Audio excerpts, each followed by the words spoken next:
युग में ऐसे कोई ब्राह्मण देवता नहीं देखे जो समय समय पे सबके बीच में आके सबका धैर्य और हिम्मत से आगे बढ़ने का वो करते हैं। मैं इनका जितना भी धन्यवाद करूं उतना ही कम है। मेरे लिए ये श्री कृष्ण भगवान से कम नहीं है। जब जब मैं इनको याद करती हूँ हमेशा मेरे साथ रहते हैं। ऐसे ब्राह्मण अगर दुनिया में हो तो कभी कोई हानि नहीं हो सकती है। धन्यवाद। नहीं, ये तो आपका प्यार दुलार है और ये सब कृपा करने वाले भगवान ही हैं। आपका जो प्यार हमें मिलता है समय समय पे, यही हम लोगों की शक्ति होती है।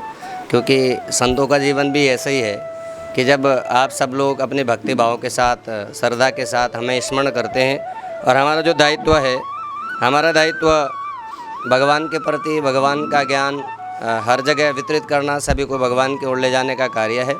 तो हमारा प्रयास रहता है तन से, मन से, धन से, समर्पण त्याग के भाव के साथ हम लोगों से जुड़े लोगों का मार्गदर्शन करें।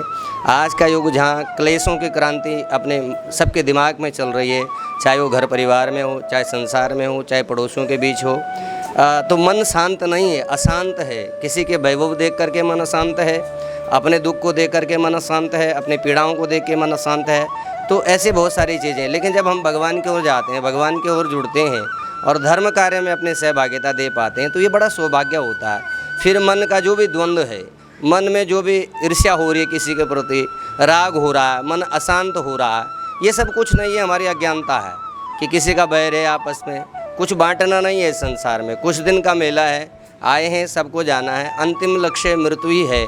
और यदि ये सब बातें हम सब लोग ज्ञान रख लें कि हमारा अंतिम लक्ष्य मृत्यु को ही प्राप्त करना है, तो मुझे लगता है, सोचिए आप जब डॉक्टर ये कह देता है आपके पास 7 दिन है, 10 दिन है, तब आप देखिए कि आप अपने दिनचर्या में कैसा बदलाव लाते हैं। लेकिन यहाँ तो अगले पल का भी विश्वास नहीं है।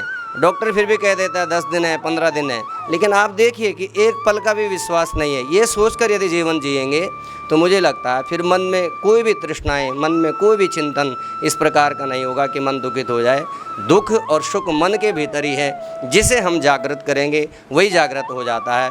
तो भगवान आनंद स्वरूप हैं, अपने भक्तों को हमेशा ही आनंद प्रदान करते हैं। और जीवन में कभी ऐसा नहीं लगता जब हम भगवान का, ईश्वर का नाम लेते हैं, देव दर्शन करते हैं कि आनंद नहीं आया।